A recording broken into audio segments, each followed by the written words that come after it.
Welcome to AI Unraveled, your daily strategic briefing. It is Wednesday, March 4th, 2026.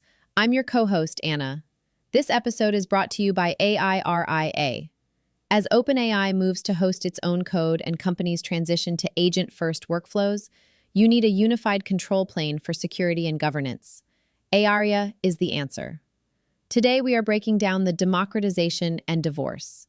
Apple is democratizing AI with the $599 MacBook Neo. OpenAI is divorcing itself from Microsoft's infrastructure with a secret GitHub rival.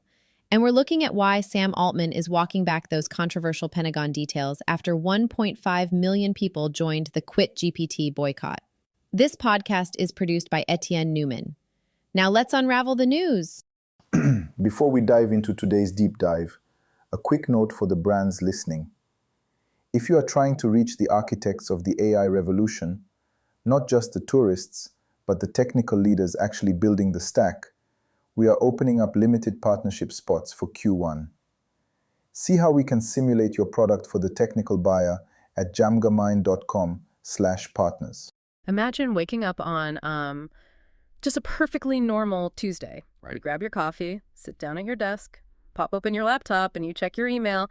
You see this automated alert from your cloud provider. Always a great way to start the morning. Oh, the best. Now, normally, your monthly bill for your little side project, maybe it's a cool agentic tool you're building or just a back end for a small business. It's around $180. Yeah, completely manageable. Right, it's a predictable operating expense. You don't even think about it.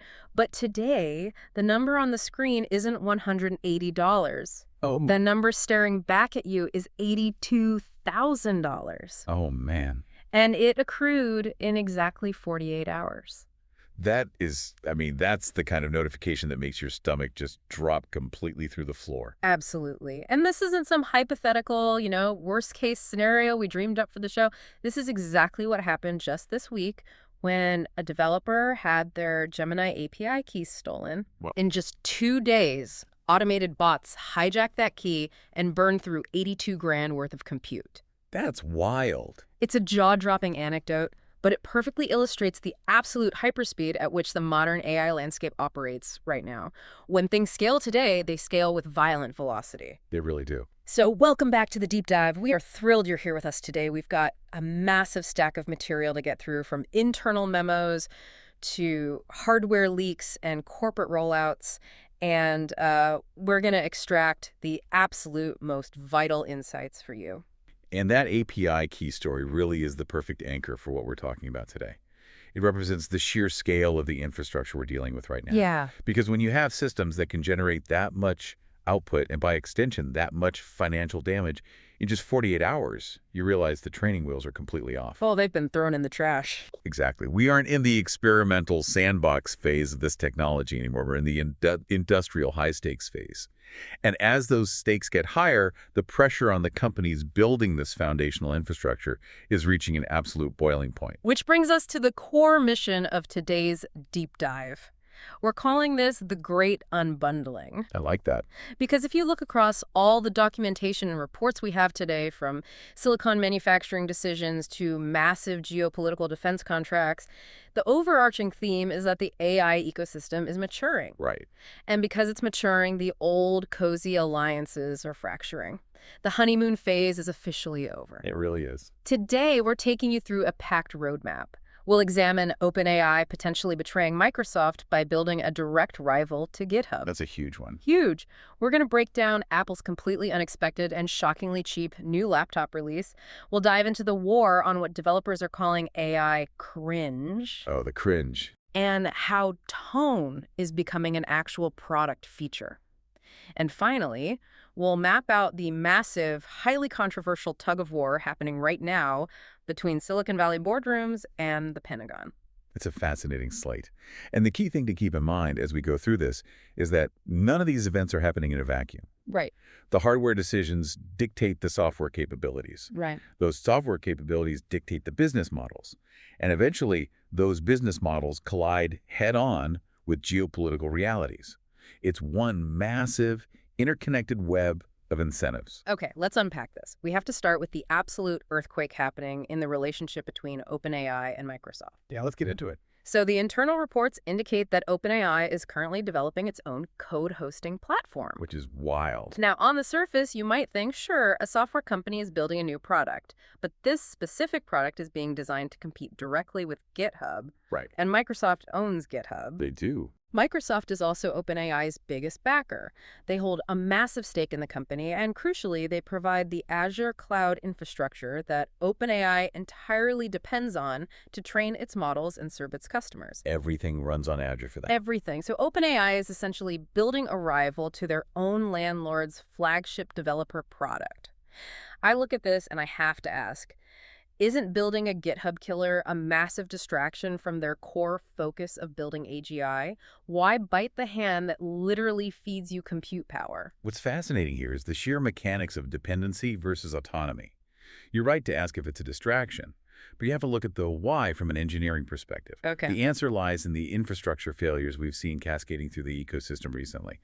The internal postmortems highlight that this move follows months of severe GitHub service outages. Which are pretty heavily documented. Oh yeah, we're talking about network faults that severely degraded GitHub actions. And for a company moving at the speed of OpenAI, a degraded GitHub action isn't just an inconvenience, it's a full stop on development. Precisely. Modern software development relies entirely on continuous integration and continuous deployment CI/CD. Right. If your GitHub actions fail, your automated testing fails. Your deployment pipelines freeze. We also saw reports of broken Copilot connections and Azure configuration problems cascading across multiple availability zones. Yeah, it's a mess. When your infrastructure fails, your R&D stalls.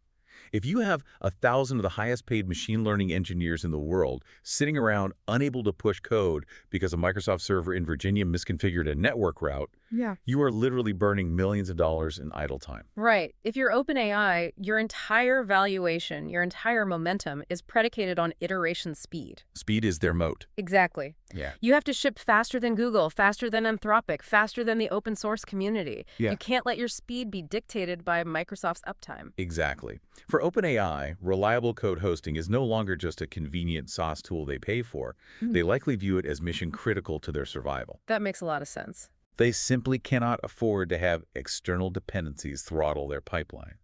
So while it seems like a massive dramatic betrayal on the surface, from a pure engineering and risk management standpoint, OpenAI feels they have to control their own destiny. And what makes this incredibly aggressive is that they aren't just building an internal tool for their own engineers. No, they are not. The roadmap shows they are currently planning to sell this new platform to existing customers.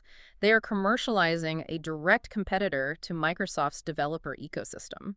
It's wild to think about the boardroom dynamics there. You have Microsoft executives who poured billions into OpenAI, watching OpenAI try to siphon off their enterprise developer base. That'd be tense. And it really contrasts with what Microsoft is doing on their own end right now. While OpenAI is aggressively building out and encroaching on Microsoft's territory, Microsoft is actually doing a massive sudden retreat on the consumer side. Yes. Let's talk about that. Remember that huge viral rumor circulating recently about Windows 12? Oh, the tech press was completely on fire with that one. Everyone Yeah. was talking about it. Right.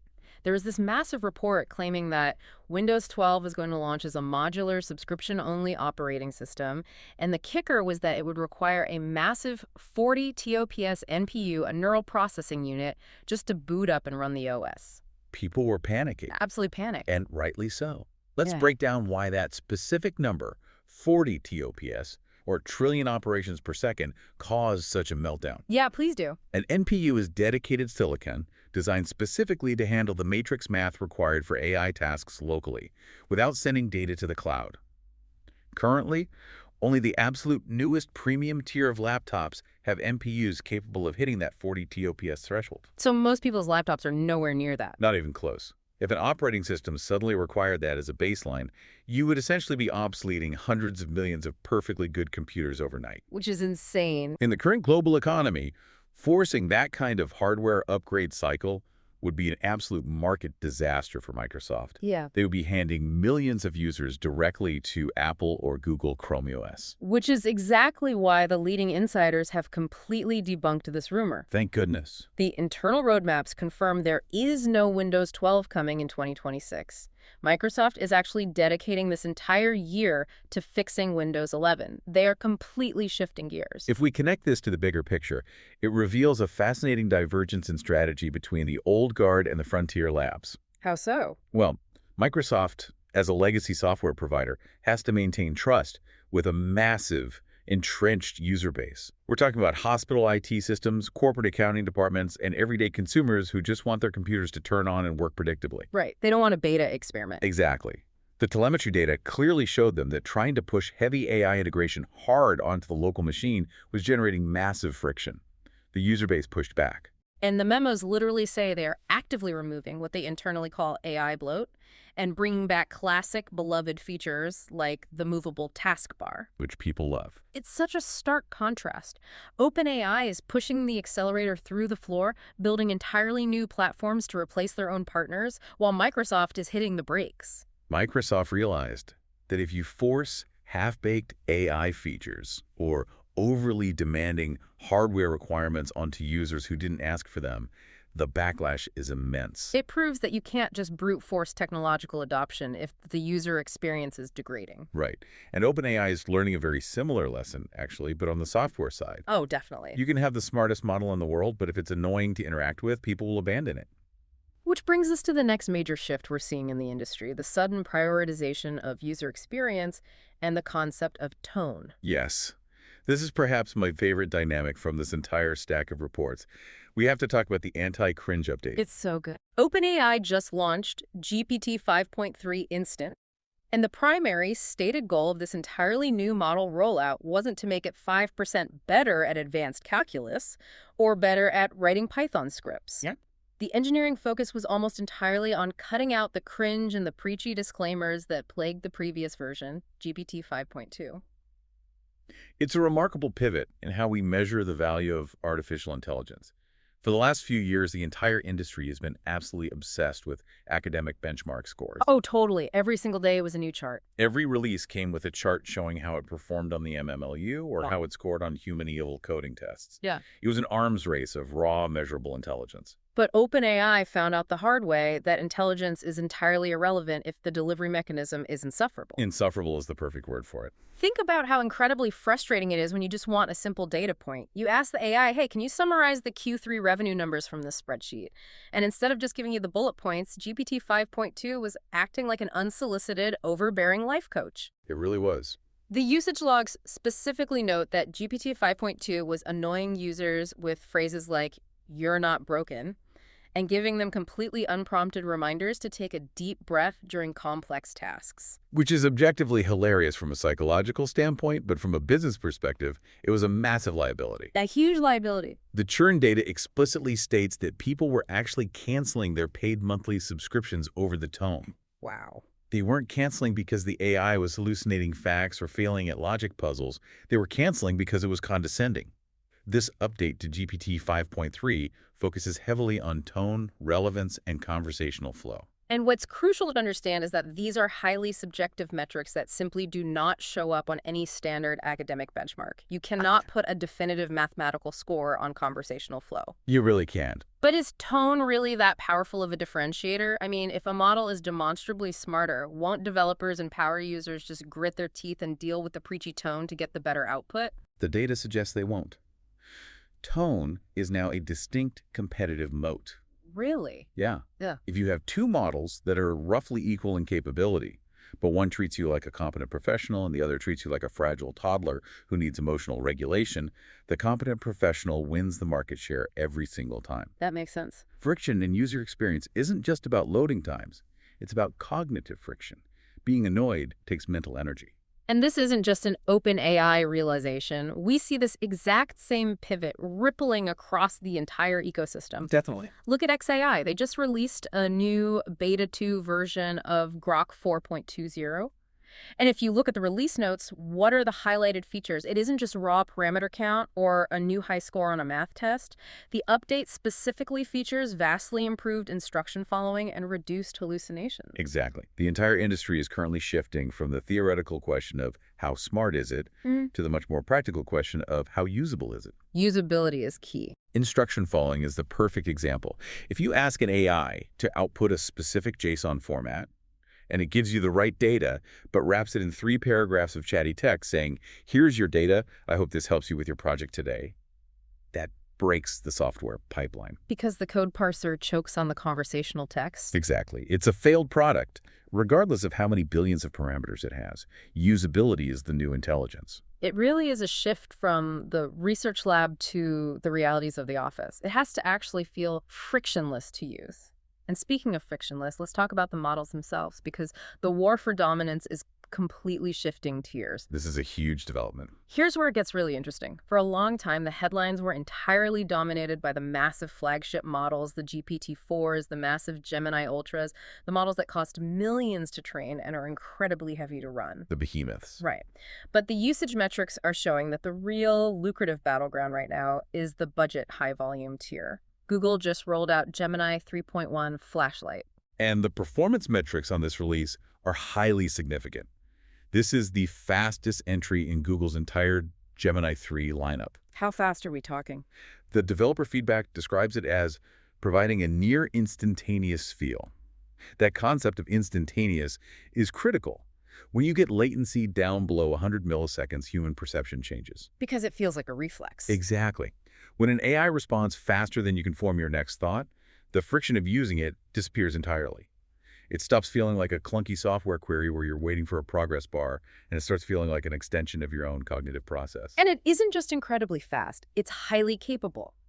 This Flash-Lite model scored a 12-point jump on the Artificial Analysis Intelligence Index over its direct predecessor. That's a massive leap. It is actually beating larger prior-generation flagship models on complex reasoning tasks. So you're getting top-tier intelligence with 0 wait time for a fraction of the price. Let's break down that pricing strategy, because Google is playing a very aggressive, calculated game of chess here against Anthropic. The numbers are fascinating. The pricing sheets show that Gemini 3.1 Flash-Lite costs exactly 1/4 of Anthropic's comparable fast model, Haiku. Wow. And it costs 1/8 of Google's own heavier model, Gemini 3.1 Pro. Now, it's worth noting that the output pricing actually tripled from the previous version, 2.5. But even with that increase, compared to the external competitors, it's a massive undercut. So they are going for volume. Google is using aggressive, sustained price war tactics to capture the high-volume enterprise developer market. They want to be the default API for every app that needs millions of fast text generations a day. But I have to play devil's advocate here. Despite these incredible benchmark strengths and despite this massive price advantage, the market analysis explicitly points out that Google's consumer and cultural impact still hasn't matched Anthropic or OpenAI here in 2026. That's very true. If Google has the fastest model, the cheapest API, and they're winning the math benchmarks, why is there such a massive disconnect between their technical prowess and their actual cultural relevance? That is the defining question for Google right now, and it loops perfectly back to what we were just discussing regarding tone, usability, and product intuition. Ah, right. Google has always been exceptional at engineering infrastructure. They can build a fast, cheap, highly optimized network of data centers better than almost anyone on Earth. But capturing the cultural zeitgeist requires a certain product intuition that goes far beyond raw technical metrics. It's about how the product feels to the user. Exactly. OpenAI captured the public's imagination first. They defined the category. Anthropic built a pristine reputation for nuance, safety, and highly reliable corporate tools. Google, despite having incredible, objectively superior tech in some areas like Flash-Lite, is still fighting to establish a distinct, compelling identity in the minds of everyday users. They have the plumbing, but they haven't nailed the personality. Perfect way to put it. Think about your own workflow for a second. Do you actually need a massive, heavy, expensive flagship model for your daily tasks? Or does a near-instant, highly capable budget model like Flash-Lite actually serve you better? Mostly the latter for most people. Right. If you're just summarizing a long email thread or extracting 5 specific data points from a PDF, that near-instant speed is undeniably more valuable than the deep philosophical reasoning capabilities of a frontier model. You don't need a supercomputer to write a calendar invite. And this massive shift towards speed, efficiency, and accessibility in the cloud models perfectly sets the stage for what is happening on the hardware side. Oh, this is the big hardware pivot. Because if all the heavy lifting, the reasoning, the generation, the complex math is being done instantly and cheaply in a Google or Microsoft data center, The physical piece of metal sitting on your desk simply doesn't need to be a supercomputer anymore. Which brings us to a massive, completely unexpected hardware pivot from Cupertino. Apple has launched the MacBook Neo, and the price tag is the real headline here. It is $599. Let that sink in for a moment. An Apple laptop, brand new, with Apple Silicon for $599. It's practically unheard of. If you look at Apple's historical pricing matrix over the last decade, finding a new current generation MacBook under $1,000 has been almost impossible. Yeah, they don't do budget. But this completely replaces the older 13-inch MacBook Air as their entry-level option, sitting far below the $1,099 TIVE M5 MacBook Air. Let's talk about the specs, because they reveal a lot about Apple's specific strategy here. Let's hear them. It's available in 4 colors: silver, indigo, blush, and citrus. But internally, it uses an Apple A18 Pro processor. Right, which is interesting. They are moving away from the M-series Mac chips for this specific tier and using their mobile silicon. It has a 6-core CPU, a 5-core GPU, and it is strictly limited to 8 GB of memory. Now, a lot of tech reviewers will immediately scream about 8 gigabytes of RAM in 2026. Oh, they are already screaming. But if we connect this to the bigger picture, this $599 MacBook Neo completely redefines the entire local versus cloud AI debate. For the past year, we've been hearing nonstop about the absolute necessity of edge computing, having massive neural processing power right there on your local device. We just talked about Microsoft avoiding that 40 TOPS NPU requirement because it would have destroyed their market share. Right. Well, Apple has looked at the landscape and realized something profound. With cloud models like Gemini Flash-Lite becoming instantaneous, incredibly cheap, and highly capable, you simply do not need a massive local AI powerhouse for 95% of consumer and developer tasks. It's essentially a brilliant, highly affordable, beautifully machined portal to the cloud. You don't need 32 gigs of unified memory if the AI doing the heavy lifting is sitting in an Azure server farm. Exactly. The paradigm has shifted. And to illustrate just how powerful this cloud-centric approach has become, look at the anecdote from the reports regarding Cursor. Cursor is one of the most popular AI-assisted code editors right now. The CEO of Cursor, Michael Truell, stated that their internal AI agent autonomously solved an open math research problem over the course of 4 days. 4 days of autonomous work. And it produced stronger, more elegant results than the official human solution.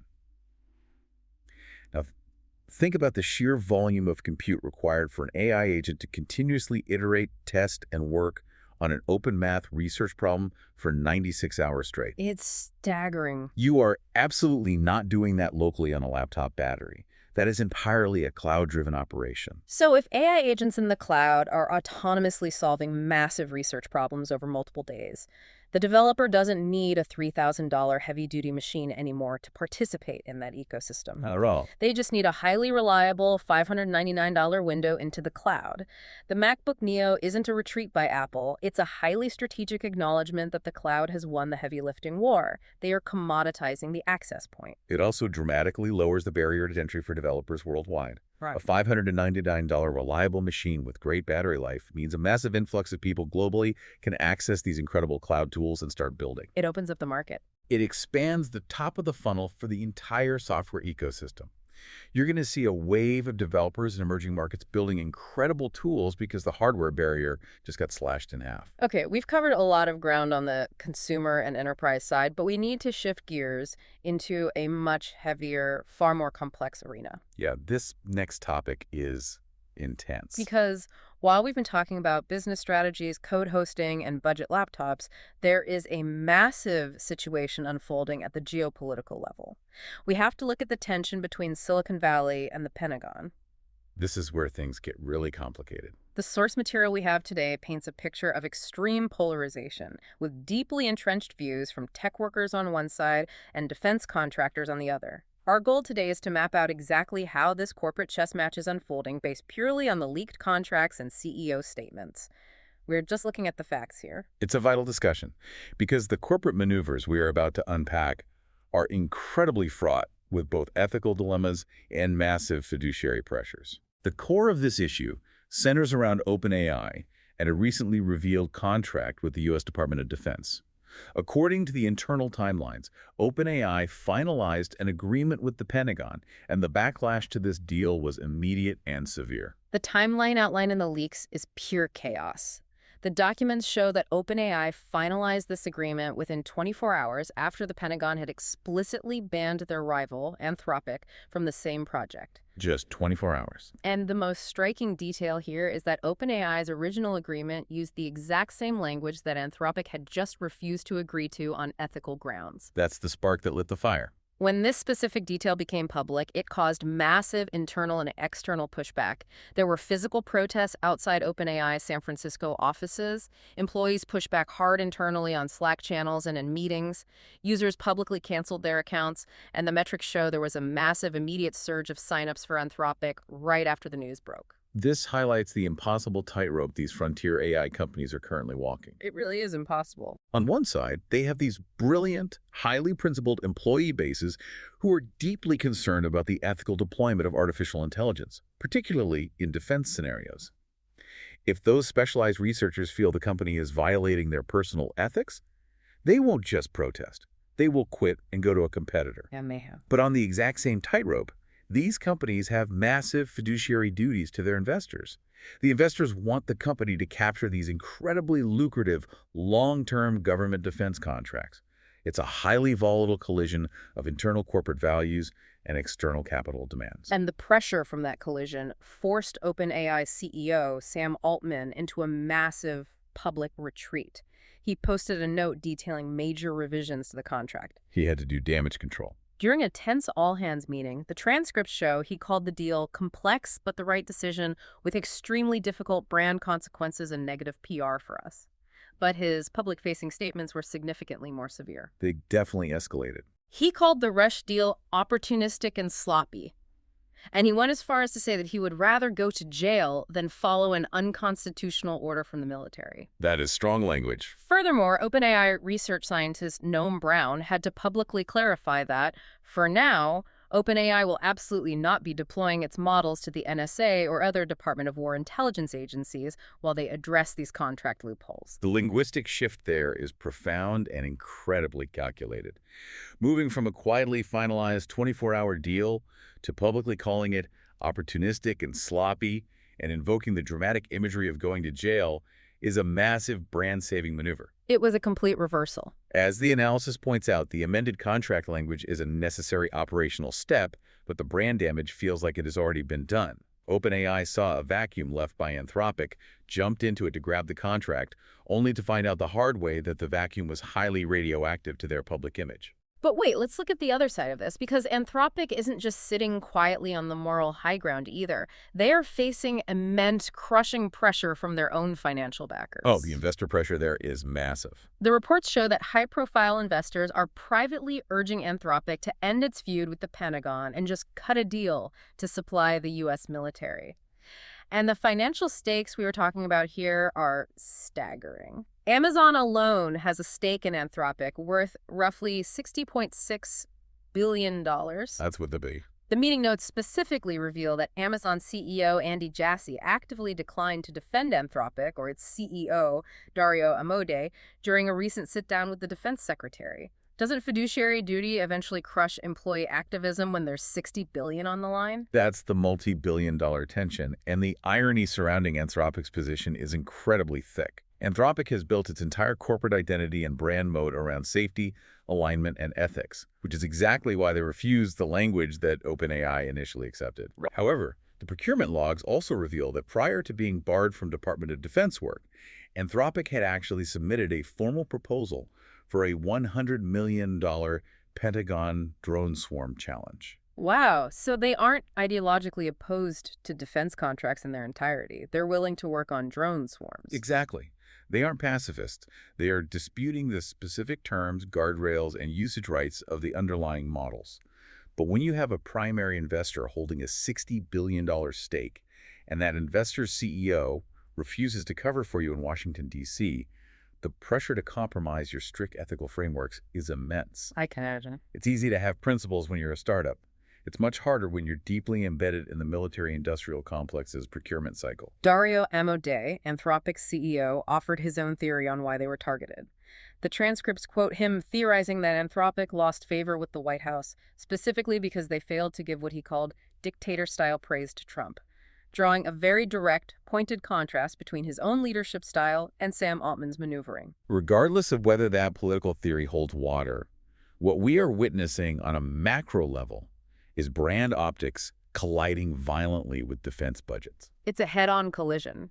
These frontier tech companies desperately want the massive, reliable revenue streams that come from long-term government contracts, but they're absolutely terrified of the PR disasters, the media cycles, and the employee mutinies that follow when those contracts are exposed. It's a catch-22. It is the defining tension of the modern AI era, trying to bridge Silicon Valley idealism with Washington, D.C. realpolitik, and it shows no signs of resolving cleanly. It really is a high-stakes chess match. And where there are high stakes, there is massive capital and massive movement of talent.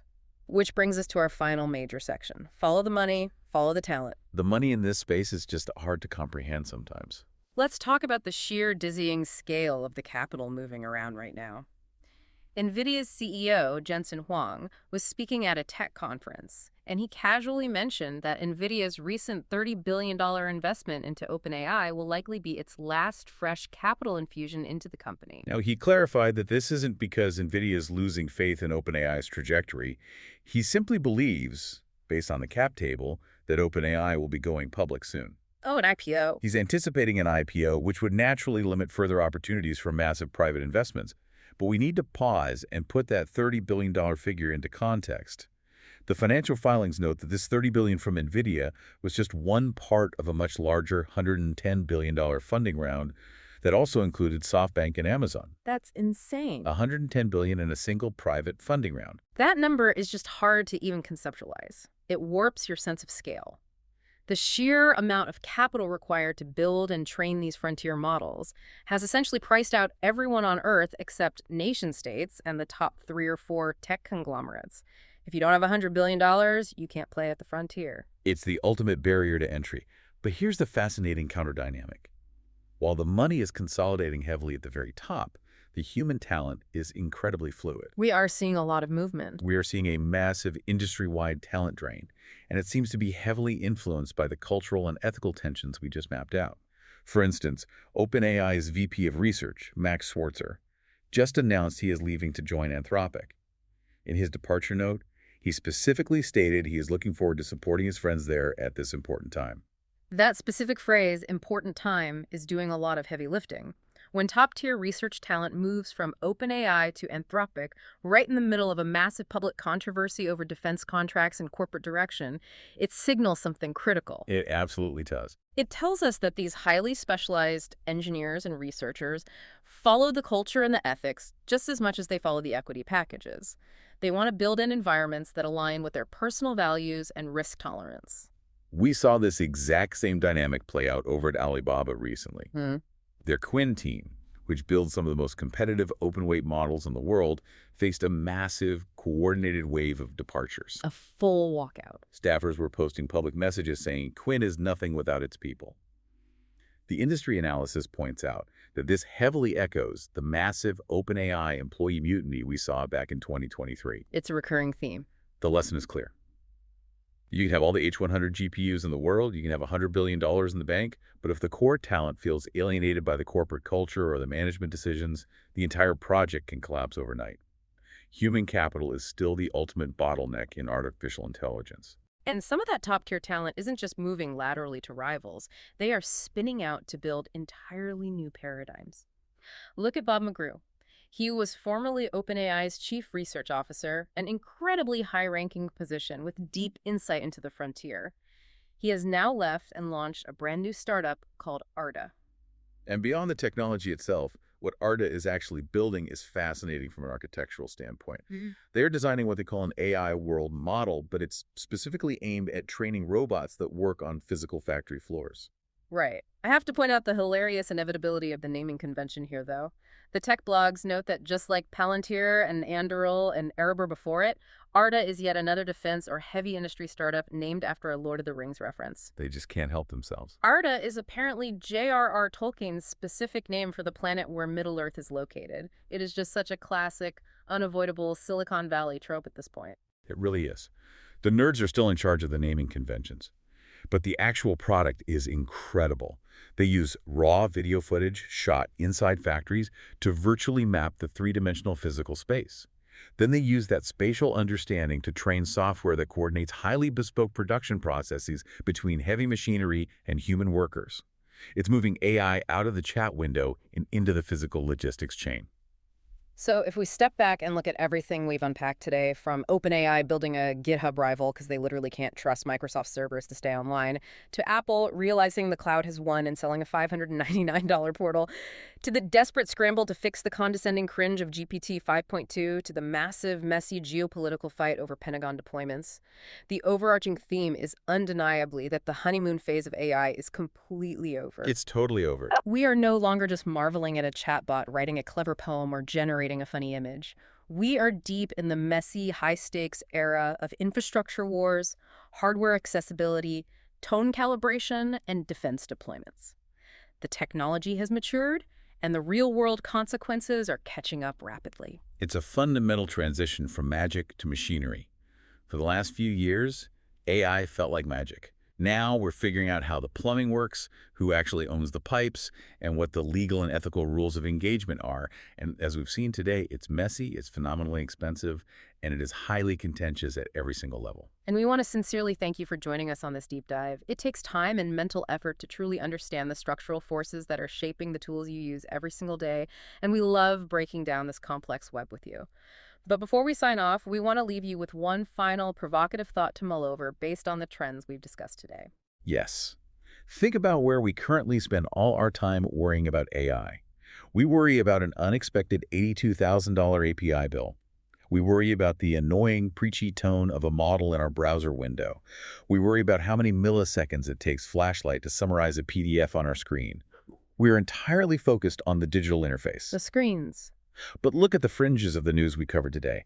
Look at what Anthropic was actually bidding on. A $100 million challenge to coordinate drone swarms. Look at what former OpenAI executives are building with Arda. World models mapping out physical factory floors to coordinate heavy robotics. Right. The provocative thought is this. We are so incredibly fixated on the screen.